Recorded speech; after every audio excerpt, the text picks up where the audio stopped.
Jadi saya sering keluar masuk kantor polisi, keluar masuk pengadilan. Ya. Yang Mas Nuk lihat berdasarkan di lab, Iya. tren batunya seperti apa saat ini, Mas? Jadi ada satu kliennya Skylab itu kalau live itu non-stop 24 jam.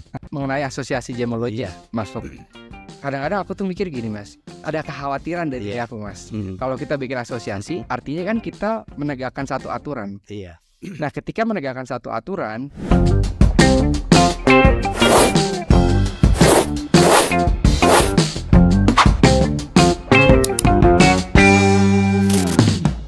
nah sekarang Mas Nuk yang bantu siapa, Mas? Itu yang si Ridwan Ipin Ipin. namanya.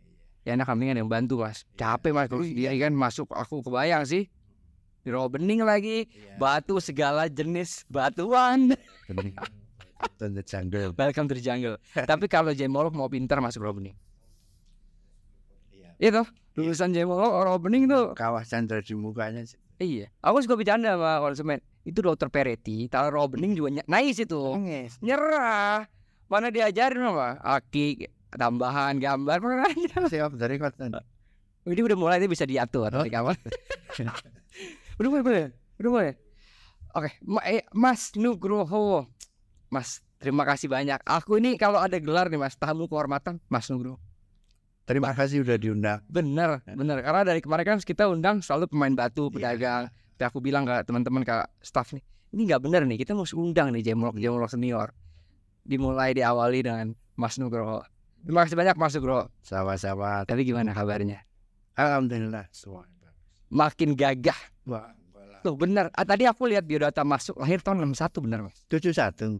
Salah tuh, typo berarti Bi. Aku masa masuk 63, berarti 53 dong. Ya kan? Ya. Pantas masuk akal, tapi masuk 63 kaget aku, Mas. Saya pertama ketemu Adam masih gondrong. Benar, itu masih apa Mas ya? Masih anak-anak ya. Masih berbau Led Zeppelin. Bener. Zeppelin, Pink Floyd. Iya. Dulu kan influence Om Jesse almarhum kan. Iya. Om Upi itu semua kan di Purple, Zeppelin ya kan, Pink Floyd. Jadi kita itulah Mas, tahun-tahun berapa tuh? 2012, 13? Iya, sekitar. Sepokoknya sebelum booming kan. Iya. Karena kan dulu kita sempat ini Mas ya, menggagas lah asosiasi gemologi oleh Pak Mas Nuk, Mas Ono ya. Mas Ono. Yang awal-awal kan. Saya mungkin belum terrealisasi tuh Mas. Nanti kita bahas Mas podcast ini Mas mengenai asosiasi gemologis karena itu juga pertanyaan yang banyak Mas masuk ke aku. Kenapa sih kok nggak mau ada asosiasi? Ya ini mah lab-lab Indonesia pada ego masing-masing. Iya. Nggak mau ada asosiasi. Sering ke aku. Nanti kita bahas Mas. Iya. Tapi sebelum itu Mas Nuk, ini mungkin teman-teman nggak perlu kenalin ya Mas Nugroho siapa, pasti kalau nggak tahu berarti belum lama main batunya. Kalau udah lama pasti udah nggak asing. Tapi mungkin banyak yang belum tahu soal bagaimana Mas Nugroho memulai karir sebagai gemologis. Iya. Karena awalnya kan appraiser BUMN di Pegadaian ya. Iya. Cerita sedikit dong Mas ke kita. Iya, jadi sebelum saya di Pegadaian ya di BUMN itu, saya juga nggak ada sama sekali nggak terbersit saya akan terjun ke dunia batu ya. Cuma seiring waktu di karir saya di situ saya diharuskan untuk memperdalam gemologi ya, terutama tentu berkaitan dengan core produknya ya. Jadi pada saat itu ditawarkan oleh perusahaan untuk sekolah di GIA Thailand atau di HRD Belgia. Dikasih opsi nih. Iya, dikasih opsi. Terus kemudian saya pikir kalau HRD kan lebih ke diamondnya ya. Betul. Sedangkan saya tuh maunya lebih luas gitu. Di GIA kan ada diamond, jewelry sama lengkap nih gemstone. Ya, akhirnya saya memutuskan untuk mengambil GIA. Jadi setelah melalui berbagai tes ya, hanya 2 orang yang diambil waktu itu. Diambil oleh Pegadaian. Oke. Ya. Yang disekolahkan artinya. Iya, yang disekolahkan hanya 2. ada 2. Berarti ada beberapa kandidat itu Mas. Betul, iya. Oke, I see. Terus Mas, multiple tes. Dapatlah 2 orang. Nah, saya dan teman saya berangkat. Terus yang teman masuk itu sekarang jadi gemolog juga atau enggak? Secara titel dia cici juga, cuma tapi tidak terjun seperti kita gitu. Oke, terus ya itu karena mendapat tugas beasiswa ke luar negeri otomatis ada kompensasinya itu ya. Kompensasinya itu ikatan dinas 5 tahun, dan apabila tidak lulus kita mengganti seluruh biaya. Iya. Oh, bukan berarti nggak gitu aja di sekolahin Mas ya. Iya. Oke. Ya gimana ya, kalau kita lihat kurikulumnya GIA, bagaimana cara mereka, cara kita harus belajar, otomatis stres kan ya. Bukan stres lagi. Tiap hari harus menyelesaikan modul. Betul. Tiap Jumat weekend ujian, belum lagi praktek, ujian praktek dan lain-lain, dan kelulusan harus 100%. Betul. Untuk prakteknya. Dan teorinya juga kan nggak mudah ya Mas. Betul. Terutama bagi kita yang nggak terbiasa dengan bahasa Inggris. Iya betul. Ya jadi mau nggak mau ya harus belajar keras di sana. Ya alhamdulillah lulus. Pasti alhamdulillah. Tapi Mas Nuk sebelum tadi Mas bilang core product dari Pegadaian. Iya. Memang core produknya banyak jewelry berarti? Iya. Oke. 90% barang jaminan pada saat itu adalah perhiasan. Tetapi barang lain pun diterima kan Mas? Iya. Antara barang elektronik, sepeda motor, mobil. Cuma dominannya adalah jewelry, perhiasan. Iya. Di tahun berapa masuk itu? Kalau masuk ingat itu Mas? Masuk mulai menjadi appraiser BUMN tadi itu, Pegadaian. Saya tahun 93 ya. Itu mulai jadi appraiser. Pertama ditempatkan jadi appraiser. Saya lulus dari program diploma Departemen Keuangan waktu itu ya. Sekarang Kementerian Keuangan ya. Oh ya? Iya. Akhirnya ditempatkan di Sulawesi Utara. 1 tahun ada appraise di sana gitu. Iya, appraise di Sulawesi Utara waktu itu di Bitung. Bitung itu masih 1 jam dari Manado. Oke. Iya, selama 1 tahun. Nah, belum ada 1 tahun ada panggilan crash program ya. Crash program itu ya peningkatan kemampuan ya. Saya meninggalkan Sulawesi Utara, ikut diklat 1 tahun di Jakarta. Ya. Hanya lulus sudah naik pangkat tuh, naik jabatan tuh ya. Kemudian ya seiring itu kemudian tadi yang mendapat kesempatan sekolah ya saya ambil. Waktu itu Mas Pegadaian belum ada labnya dong? Belum. Nah, setahu saya masuk sebagai salah satu penggagas lab di Pegadaian Mas. Iya betul, karena saya lihat waktu itu perusahaan belum punya lab ya, belum punya kemampuan untuk mengidentifikasi barang-barang yang secara potensial akan merugikan ya. Oke. Ya contohnya kayak synthetic moissanite, kayak fractal field diamond gitu kan. Ya. Nah pada saat itu saya punya prinsip jangan sampai kita belajar dari kebobolan. Ya, akhirnya saya mengusulkan untuk ini harus di backup sama lab nih. Gitu. Di backup sama lab supaya kita bisa aware nih ada barang-barang apa aja di pasar kan gitu ya. Akhirnya disetujui oleh direksi waktu itu. Saya lihat gini Mas ya, saya nggak tahu ya, saya ngelihat di kondisi market kayak sekarang Mas, kayaknya dibutuhkan banget gitu Mas sharing-sharing. Betul. Dari para ahli gitu kan. Yeah. Karena jujur aja Mas, saya ngelihat kondisi market batu sekarang itu bukan mirip ya, artinya sama-sama booming seperti tahun 2015. Iya. Tapi beda gitu. Gaya boomingnya beda, karakternya beda, trennya beda. Nah sekarang ini karena live itu jadi satu hal yang lumrah, kadang-kadang banyak informasi yang disampaikan oleh pelapak. Iya. Yang menurut saya keliru gitu Mas. Iya. Nah itu kan kalau nggak ada kayak gini kan gimana mereka mau belajar? Iya. Masuk hal yang sama nggak sih Mas? Ya sama, iya. Cuma saat ini kan saya udah jarang ya bermain medsos, paling memantau saja memang, dan memang itu indikasi itu ada. Iya kan? Ya. Sampai mereka menyertai barang dagangannya dengan memo yang kita nggak tahu labnya di mana itu. Ya sebenarnya juga ya. Membahayakan. Ya, terutama bagi mungkin pembeli baru Mas. Iya. Ya kan karena kan kita belajar ya Mas Nugro ngalamin kan waktu booming itu luar biasa, tapi pada akhirnya tidak long lasting kan. Betul.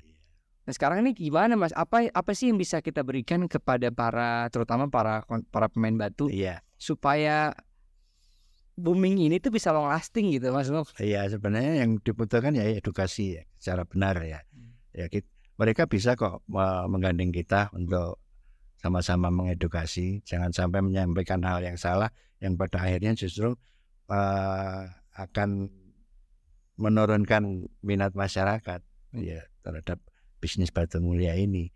Ya, ibaratnya pohon lah, mari kita pupuk sama-sama, kita siram ya. Jangan sampai kita ambilin akarnya, kita cabutin daunnya, akhirnya kan gersang. Rontok aja ya kan, Mas. Mati ya kan. Iya. Benar. Iya. Analoginya seperti itu. Sekarang masuk berarti masih sering aktif nggak Mas untuk diundang live sama orang, ngasih edukasi Mas? Iya masih ya, offline online. Offline juga masih Mas? Offline. Seminar terakhir kan di talk show di Semarang ya. Iglo ya? Iya betul. Iya. Itu kontes ya Mas? Nggak ada kontes. Oh nggak ada kontes malah ya? Oh nggak jadi Mas? Kan rencananya mau ada kontes Mas? Memang nggak ada di situ? Iya. Oke, jadi cuman ya kumpul-kumpul para pedagang gitu. Betul, pameran sama talk show. Gimana Mas di sana? Oke. Antusiasmenya. Antusiasmenya saya cari parkir aja susah. Oh iya? Iya betul. Jadi parkir itu harus di kampung sebelah itu. Saking ramainya. 3 hari Mas? 3 hari ya. Padahal itu setahu saya itu mendadak tuh acara kan. Iya. Bukan acara yang dipersiapkan di waktu yang cukup sebetulnya. Iya. Tapi kita apresiasi lah, ada yang mempelopori event tersebut, kemudian juga antusiasme para pelapak gitu ada full kan. Full book. Betul. Itu yang saya lihat tuh Mas, kayak saya surprise juga ya, ternyata antusiasmenya masih tinggi. Karena sebayangan saya kan sekarang kayaknya orang udah fokus dengan dagangan online-nya. Jadi kayaknya nggak terlalu tertarik dengan pertemuan offline. Ternyata masuk itu main banyak ya. Main banyak yang datang ya. Jadi saya juga kemarin ngomong sama Mas Ono bilang kan, Mas Adam undang dong Mas Nuk. Iya nanti sesi gemologi saya bilang. Kalau Iglo Mas Ono aja saya mau undang Mas Ono. Jadi masuk ini adalah ketua Iglo juga. Iglo itu adalah organisasi lawas lah. Iya. Dari zaman mungkin 2000 berapa tuh Mas? Usianya udah 11 tahun. 11 tahun. Cukup lama lah. Ya Gary 12 tahun, Iglo 11 tahun. Ya kan artinya cukup lawas. Nah, dan cukup aktif juga di mengawal lah. Bahkan dulu saya ingat trade Kaskus tuh. Betul. Itu awal-awal pemain batu kan banyak dari situ. Lulusan situ. Oke, masuk terus kesibukan Mas Nuk sekarang nih apa lagi Mas? Fokus di lab aja ya tetap berhubungan dengan kompetensi sebagai appraiser, sebagai gemologis gitu. Jadi kita juga selain untuk retail di Skylab, ya saya kan juga klien kita kan ada yang corporate juga ya. Biasanya ini nih perbankan atau lembaga-lembaga kredit yang memerlukan appraiser untuk menaksir nilai barang jaminan. Oh masih sampai sekarang Mas? Iya masih. Itu gimana sih sistemnya Mas? Mas Lo dipanggil gitu? Iya dipanggil. Terus Mas apa yang dilakukan gitu? Karena kan saya benar-benar buta sama appraiser gitu Mas. Iya jadi biasanya terkait dengan kredit ya. Kredit. Apakah kredit itu baru akan diberikan atau pada saat si nasabah mereka itu wan prestasi kan? Nah, pada saat sebelum kredit diberikan, otomatis untuk memberikan pinjaman mereka perlu penilaian dong. Ini barangnya ini nilainya berapa? Ya, otomatis mereka terutama untuk barang-barang yang besar ya. Kalau untuk barang-barang yang kecil mungkin mereka sudah punya tenaga penaksir sendiri ya. Iya. Barang-barang yang besar mereka mendatangkan saya setelah saya identifikasi, saya grading, saya appraiser. Biasanya barang itu apa? Safir gitu ada Mas atau diamond kebanyakan? Ya kebanyakan sih emas dan berlian. Emas dan berlian. Nah, terus terang kalau untuk menaksir harga color stone lebih sulit ya. Sangat daripada diamond karena kan. Jadi masuk berpacu yang tadi diamond dan berlian. Lalu dipanggil, di appraisal, clarity-nya seperti apa gitu. Bisa juga pada saat wan prestasi itu. Biasanya kalau wan prestasi nasabahnya orang prestasi, perusahaan itu kan harus mengeksekusi ya. Apakah itu dilelang atau dijual secara langsung. Otomatis demi untuk mendapatkan penilaian yang objektif, mereka memerlukan pihak ketiga, tenaga ahli ya. Sehingga nilai taksiran itu sesuai dengan harga pasar pada saat itu dan bisa diterima oleh kedua belah pihak. Berarti appraiser Mas Nuk itu mesti disepakati oleh dua belah pihak gitu? Enggak juga. Yang penting kita kita objektif dan harus bertanggung jawab kepada nilai taksiran tersebut. Dan jadi pada saat itu juga pernah ya taksiran sekian M dari pihak minta diturunkan ya. Saya pikir kalau menaksir emas kan harus berdasar harga emas pada hari itu ya. Jadi kalau diturunkan itu bukan wewenang saya kan gitu. Yang minta diturunkan pihak yang barang yang ditaksir itu. Iya, betul. Oh, mereka juga berhak mengajukan keberatan berarti ya? Saya kira mereka harus terima gitu aja. Ya, keberatan kalau secara teknis mungkin bisa ya kita bicarakan. Tapi kalau untuk nilai ya, harga emas 1 juta pada hari ini udah fix, itu udah ada standarnya gitu. Iya. Kita juga harus sangat objektif di situ dan memang yakin bahwa taksiran kita benar. Ya. Nah biasa masuk sendiri mas gitu, nggak ada yang bantuin? Tidak ada. Nggak ada. Perusahaan apa aja mas biasa, BUMN apa aja? Ya, kalau yang sering itu mas? Kalau pada saat saya masih di BUMN ya, klien kita kan bea cukai, kejaksaan. Nah, ini menarik nih ngomongin bea cukai. Ya. Kemudian kehakiman, kepolisian ya, udah ya. Ya itu berkisar antara itu. Jadi saya sering keluar masuk kantor polisi, sering keluar masuk pengadilan sebagai saksi ahli udah berapa kali, puluhan kali. Di pengadilan itu biasanya barang sitaan berarti mas ya? Ya ada kasus pencurian, ada kasus penggelapan, macam-macam ya. Iya. Masuk bicara soal bea cukai mas. Iya. Ini keluhan ya banyak dari pemain batu tuh. Iya. Mereka itu takut ketika bawa batu masuk ke Indonesia. Kan sering tuh ada cerita masuk. Iya. Sebenarnya valid nggak sih ketakutan mereka itu masuk? Atau sebetulnya ada cara supaya mereka bisa datangkan batu dengan cara yang aman dan legal jalurnya masuk? Ya kalau kita bicara legalnya aja ya. Kita bicara legalnya memang harus kena pajak. Berapa mas pajaknya itu mas? Itu saya kurang tahu. Untuk ketentuannya kan pasti ada batas minimal, batas maksimumnya ya. Cuma sebenarnya kalau besar kecil ya tetap harus dideklar gitu. Kemarin kan saya undang nih pedagang namanya Umar Said. Iya. Main offline sebenarnya, bukan main online. Dia bilang yang dia tahu pajak itu mas 17,5%. Iya. Kata dia kalau pajak segini gimana kita mau jual harga berapa? Iya. Mungkin bisa contoh dari Bangkok. Iya betul. Saya nggak tahu ya Bangkok aturannya gimana. Cuman kayaknya pajaknya jauh lebih rendah daripada Indonesia mas. Iya. Betul kan? Iya betul. Masuk gimana? Masuk kapan terakhir ke Bangkok mas? Udah lama ya. Udah terakhir tuh tahun 2019. Oke. 4 tahun ya. Iya. Dan itu pun ya kalau di Bangkok kan kita juga tujuannya kan juga paling ke Sinom Surawong itu ya. Ke pameran pas Jember gitu. Saking seringnya itu lewat depan GTC itu. Iya. Saya udah nggak mau masuk udah bosan gitu lah. Lewat doang nengok pintu paling gitu-gitu aja udah. Saya kan main ke mana namanya GTC kan. Iya. Itu sekarang ada ini mas, toko Emerald Rusia, tau gak mas? Betul kan nggak? Belum. Ada mas lantai 2, khusus jualannya Emerald Rusia. Ini kenapa saya bahas? Karena saya pengen bahas tren batu saat ini sama Mas Nuk. Iya. Yang Mas Nuk lihat berdasarkan di lab, tren batunya seperti apa saat ini mas?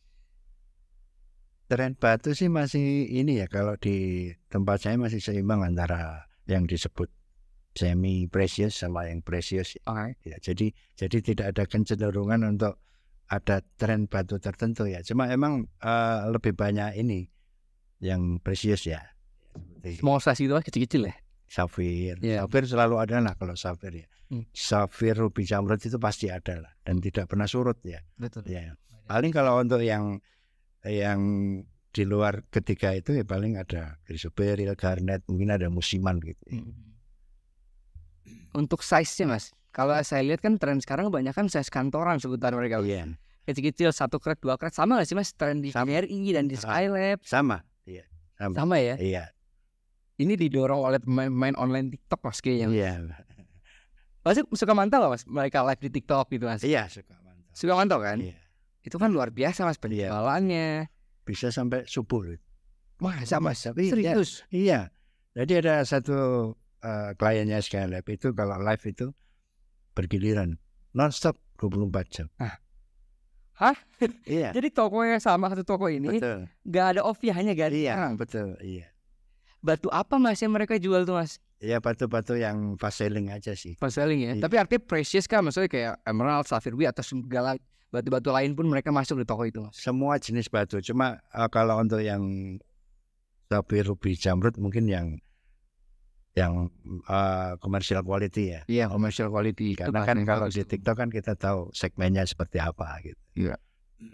Orang sekarang pedagang batu semua pindah, Mas, ke TikTok. Iya.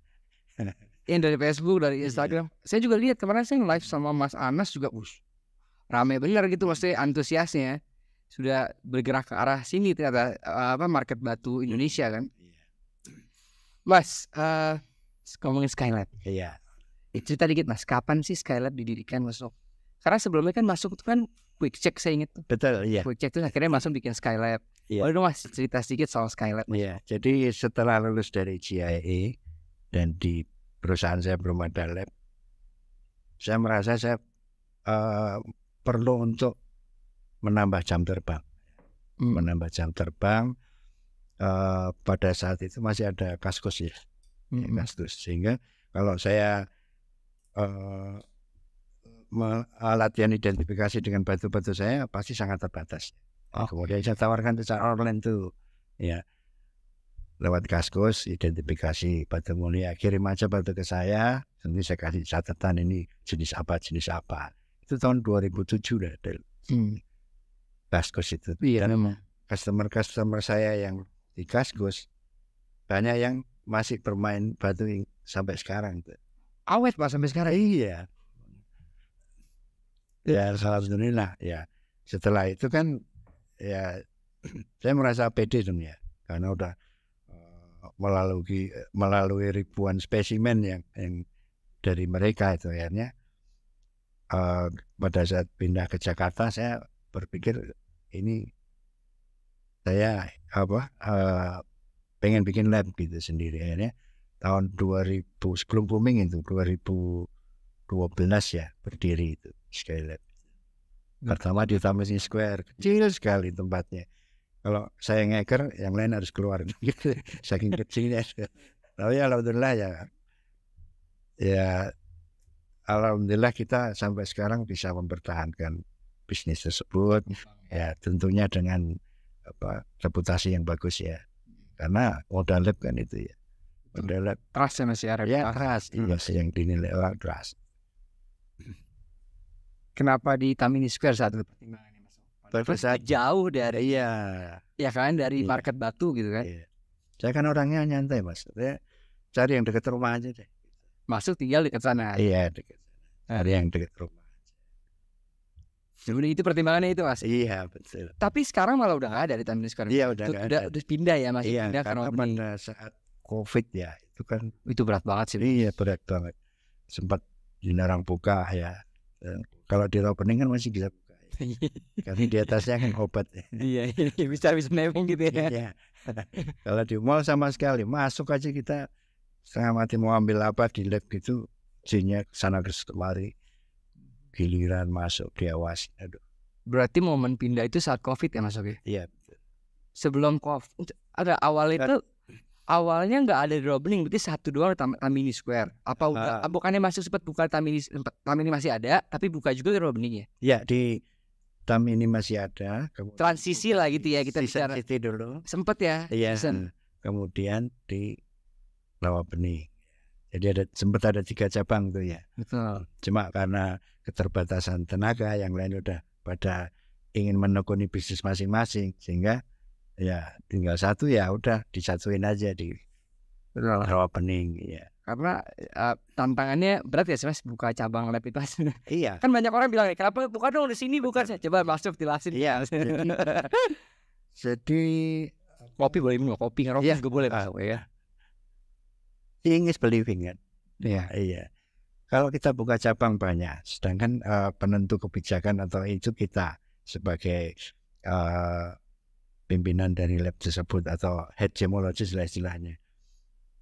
Kalau kontak dengan mereka, umpamanya pakai WhatsApp atau pakai video kan sangat terbatas juga, karena kita tuh pengennya bisa lihat batu itu, bisa melihat dan menganalisa langsung. Iya, betul ya. Dan itu saya alami itu.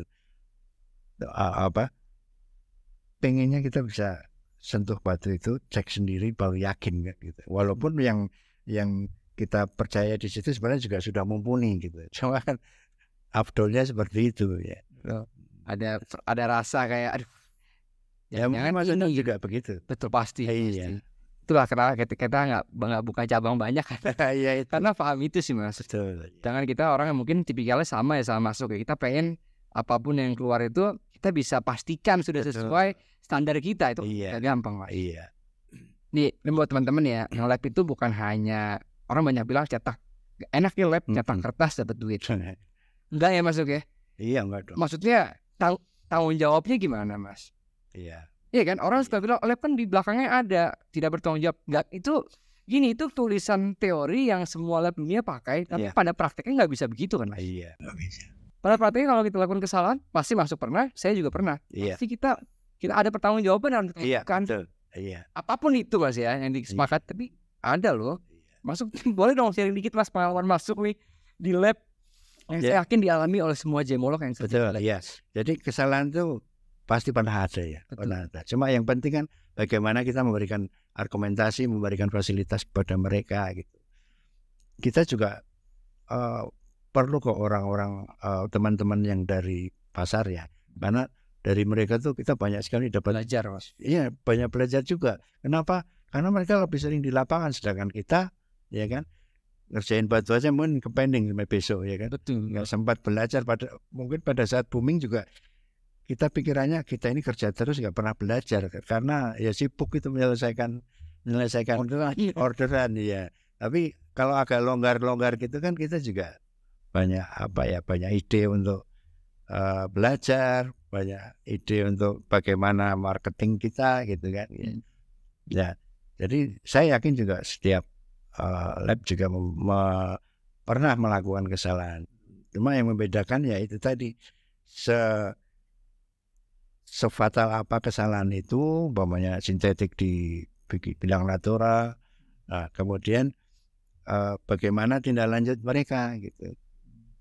Saya sebenarnya juga sering sekali memberikan opsi. Contohnya seperti 2 minggu lalu mungkin ya, ada orang membawa chrysoprase warna hijau. Cuma kalau dilihat hijaunya itu nggak natural. Cuma kalau ditembak pakai CLC filter nggak merah. Akhirnya padahal itu sudah di lab lain keluar diet ya, sedangkan kalau saya pikir ini harusnya diet, cuma kita nggak ada bukti gitu loh. Ya. Kemudian saya sarankan orang itu untuk mendapatkan third opinion. Ya. Saya sarankan ke GRI. Bahkan saya yang bayar itu. Iya. Dengan harapan dia mendapatkan satu kejelasan. Iya betul. Karena kalau 2 lab kan draw ini satu-satu. Saya sarankan Pak, ini kita secara teoretikal ini diet, cuma kan kita nggak ada bukti gitu loh. Akhirnya saya bantu deh. Ya. Ini ke GRI, gitu. Kalau ini ke atas ya ke rumah pening. Tolong saya dikabari. Nah kemudian di GR-nya keluarnya apa? Treatment undeterminable ya? Ya, undeterminable. Iya. Berarti sama dengan Mas. Betul, iya. Gak bisa temukan buktinya. Ya alhamdulillah orangnya puas. Ini menarik sih Mas, kolaborasi kayak gini tuh menurut saya mungkin boleh pikirin untuk dibuat official bahkan Mas. Iya kalau masuk tahu GRS dan GIT lakukan ini Mas. Iya.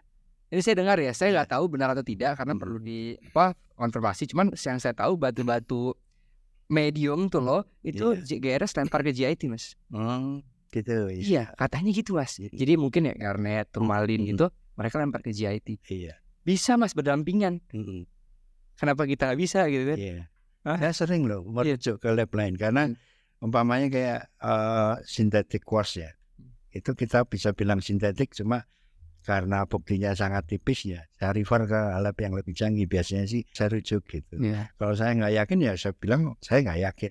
Nggak harus malu kan Mas untuk kita bilang kita mau nggak bisa analisa kan nggak apa-apa itu kan. Ya kalau pikir omset doang kita sok tahu aja. Kalau mau mikir omset doang Mas tinggal tulis kan nambah ya kan, tapi kan masuk saya yakin berpikiran sama gitu, ada beban moral juga Mas, ya kan? Betul. Kalau kita aja nggak yakin, masa kita mau mengeluarkan hasil? Betul. Nah itu yang saya rasa di Indonesia perlu dikuatkan lagi Mas, mental seperti itu gitu kan. Jangan cuma memikirkan masalah perihal kantor, Betul, ya. ya kan masuk gitu juga kan. Saya pikir salah satu solusinya juga asosiasi ya. Itu Jadi asosiasi itu bisa dua macam ya. Jadi asosiasi lab ya. Jadi para pengusaha lab itu bergabung, ya, entah itu gemologis atau bukan ya, atau investor ya.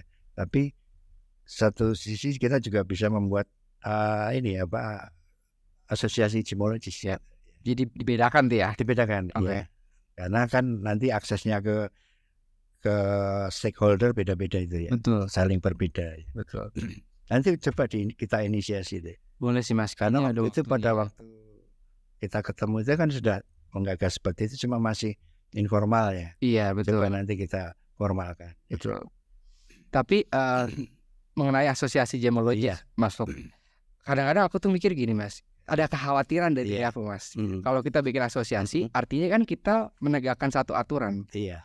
Nah ketika menegakkan satu aturan, impact-nya ini bisa diterima nggak oleh pelaku-pelaku lab yang ada di Indonesia? Karena kan banyak Mas. Jangan kalau udah asosiasi kita mesti strict sama aturan. Iya. Gimana gitu Mas Masuk berpendapat hal yang sama atau punya argumentasi lain sih Mas soal ini Mas? Sama ya. Cuma itu kan ada solusinya. Kayak contohnya yang paling sering disenggol orang itu kan masalah pengkodean. Pengkodean treatment ya.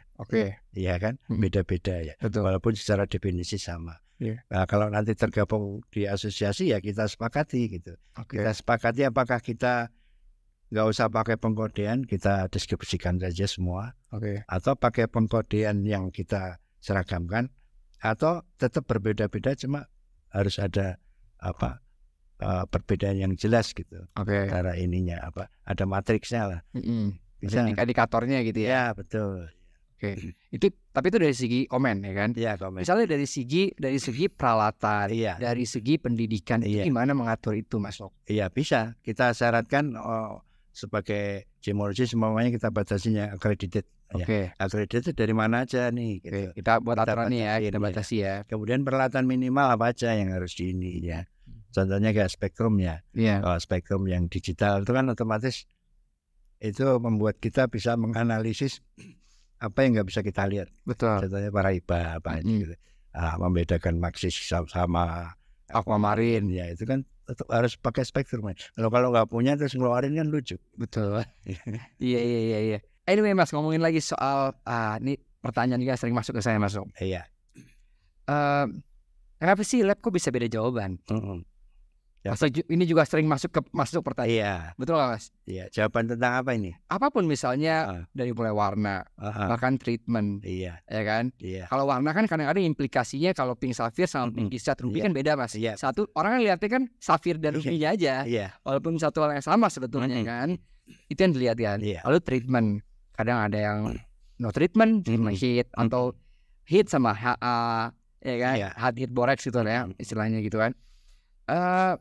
Gimana menurut Mas gitu Mas? Saya sering kasih edukasi, cuma Mas pasti punya sesuatu yang bisa disampaikan. Kalau perbedaan selama itu masih beda tipis itu sangat wajar ya. Kenapa? Karena gemologis itu lebih banyak bekerja dengan mata gitu, daripada dengan alat gitu ya. Jadi yang namanya mata ya kan tergantung dari ini, contohnya warna ya. Warna itu lab-lab besar di dunia itu menggunakan alat ukur untuk warna ya, seperti kayak apa itu namanya Jam-E Wizard gitu ya. Sebagai patokan ya, sebagai patokan. Kemudian ada yang kayak punya GIA yang stick es krim itu ya, yang sekarang udah nggak diproduksi. Itu juga mereka anggap nggak akurat. Betul. Notice bahkan pernah buat artikel soal itu kok. Nggak bisa batu pakai itu semua gitu. Iya, karena batu itu kan benda 3D ya, 3 dimensi, lain dengan kertas ya umpamanya. Kalau kertas kan pakai apa tuh kolorimeter itu langsung dapat kan gitu, berapa persennya. Kalau batu itu kan 3D itu dimiringkan dikit udah beda gitu. Ya. Jadi tergantung kemampuan mata, sehingga perbedaan warna itu sangat wajar ya kalau tipis ya. Iya. Kalau merah dibilang kuning ya Itu beda ya, beda, teman-teman. iya. Ya, tolong di sini tolong ya kontrol kamu semua ya. Bukan Iya. seperti itu guys ya. Iya, kemudian untuk treatment juga ya. Untuk treatment juga kita lebih banyak memakai mata ya. Visual, Mas, ya. Betul. Visual, analisis visual. Ya, observasi visual. Kecuali untuk hal-hal yang tertentu yang bisa dihasilkan dengan alat, kita akan cek pakai alat. Misal jenis batu. Iya. Ya kan? Betul. Saya juga sangat amat sepakat masuk mengenai warna terutama ya. Iya. Jangan saya bilang gini ke konsumen, jangankan saya dengan misalnya Masuk ya. Iya. Saya dengan saya aja kadang bisa beda loh. Iya, betul. Benar, bisa. Iya, betul. Saya pagi kan masa ngalamin nih Mas, Iya. lihat batu yellowish green. Jam 5 mau cek batu, banyak batu yang sama kita bilang greenish yellow. Iya, betul. Karena balik lagi seperti Masuk bilang semuanya dari mata, Mas. Iya. Dan yang tadi disebut Mas Adam tadi yang antara pink, sapphire sama ruby ya. Bukan hanya di sini ya. Di lab internasional kan juga nggak ada batasan yang jelas antara pink, sapphire sama ruby. Ya ada chromiumnya harus sekian itu baru disebut ruby atau pink, sapphire gitu nggak ada. Sehingga ya kembali lagi ya ke interpretasi berdasar observasi visual. Dan saya yakin tiap masing-masing dari kita kan udah tertanam Mas ya standar yang udah kita anut dari dulu kan Mas. Iya. Dan itu secara alam bawah sadar tuh udah ngebawa kita kalau ini tuh ini misalnya Iya. kan ini biru, Iya. ini ya kan ini Iya. ini greenish blue dan Iya. saya rasa tiap mata bisa beda Mas. Iya. Ini juga kayaknya tantangan kenapa nggak bisa buka cabang terlalu banyak Mas ya. Itu baru dari warna Mas. Iya. Treatment sama Mas. Treatment sama. Di sekolah dulu kan ini masih diajarin betul Mas. Apalagi kan kita punya batasan, kita nggak bisa destruktif ya pengetesannya kan. Iya kan. Ya sebenarnya bisa aja kita cek semua detail sampai XY. Iya, cuma kan harus hancur berarti. dihancurin kan. Itu bukan domain kita gitu loh. Iya. Emang sebenarnya ya itulah indah gemologi Mas. Iya. Ya kan bagaimana kita diharuskan memberi satu analisa tanpa harus merusak. Iya, betul. Gitu Mas, ya kan? Iya. Tantangannya di situ. Batasannya banyak sekali. Kadang ada yang batu mulia dicat nggak ada, di dia cat nggak ada. Ya kita mau keluarin gimana gitu. Iya. Padahal populer itu batu. Apa contohnya Mas? Batu-batu antik ya? Iya kayak painite. Oh iya. Iya. Betul. Kayak batu-batu yang baru ditemukan. Iya. Apa itu namanya susah ya? Banyak Mas. Banyak Mas. Banyak banget Mas. Basnasite lah. Apalagi customer Mas Nuk pasti ada customer kita juga kan yang suka main batu-batu aneh. Iya. Tapi itu tempat kita belajar Mas. Betul. Iya. Iya. Kadang kita nyerah kita keluar. Iya. Pak ini coba kasih kita clue belinya apa biar kita riset. Iya. Ini Mas Adam. Iya. Oh ini coba cari cocokan properties benar Mas. Iya. Belajar nyatet kita kan. Iya. Bahkan saya itu sampai pernah email JE Mas, saya tanya apa lab manualmu itu nggak ada yang baru apa? Banyak bener batu-batu yang sekarang udah di Jaya belum ada. Ya itulah saya bilang tadi kan kita juga perlu teman-teman di pasar ya. Betul. Karena dari mereka kita banyak dapat info. Gitu. Betul. Belajar dari mereka ya. Informasinya tidak ada habisnya Mas. Karena kan Masuk tau lah gemologi ini dunianya ilmu keilmuannya terutama berkembang terus Mas. Iya. Kadang-kadang kalau dapat spesimen yang baru bawahnya, kadang dikasih juga. Kadang kalau ini udah saya tukar memo aja ya, gitu. Buat batunya saya simpan di lab. Iya. Ya nanti Sampel lah ya. Iya, memonya udah di diskon atau diberikan gitu kan. Iya. Mas Masuk nggak pakai batu cincin Mas?